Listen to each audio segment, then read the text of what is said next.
हाय friends मु Joshna welcome to my channel Jyoti Joshna.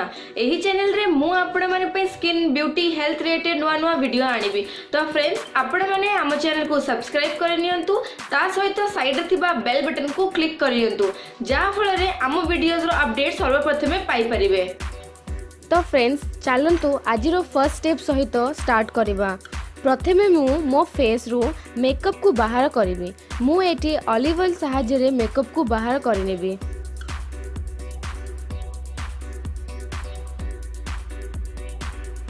Second step एबे cleansing.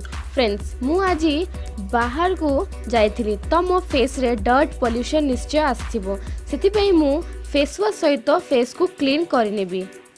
मु एटी मो फेस को धोई नहीं छी। एबे मु फेस को एक्सफोलिएट करिनेबी। मु एटी एवर यूथ्रो स्क्रब सहायरे फेस को टिके स्क्रब करिनेबी। मो स्किन रे बहुत डर्ट पॉल्यूशन निश्चय थिबो।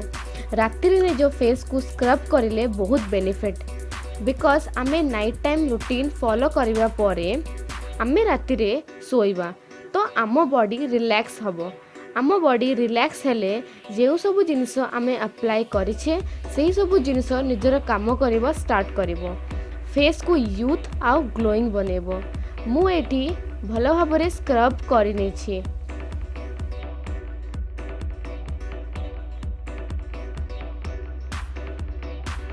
एबे मु फेस को ठंडा पानी रे धोई नेबी। एबे हमरो टाइम थर्ड स्टेप टोनिंग।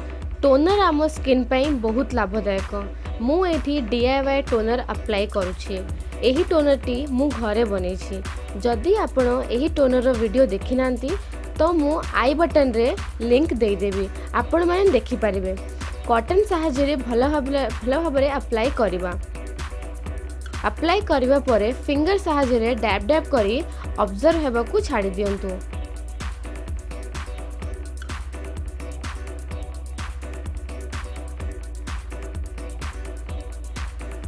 एठी मोरो टोनिंग कंप्लीट हो जाइछि।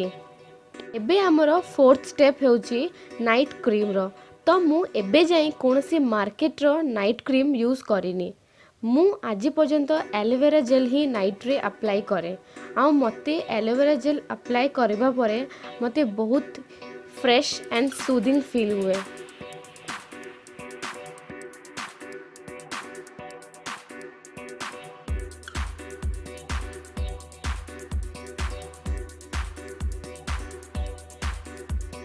लास्ट रे लिप्स को मॉइस्चराइज करवा बिल्कुल भूलिबे नहीं। मु एठी बोरोलिन सहायरे मो लिप्स को मॉइस्चराइज करि नउछि। आई होप फ्रेंड्स मोर ये वीडियो टी आपण मन को पसंद आस्थिबो एंड हेल्पफुल लागिथिबो। जदि फ्रेंड्स वीडियो टी पसंद आसे तो लाइक करंतु, सब्सक्राइब करंतु, ता सहित जो फ्रेंड्स एंड रिलेटिव्स से शेयर करने को बिल्कुल भूलंतु नहीं।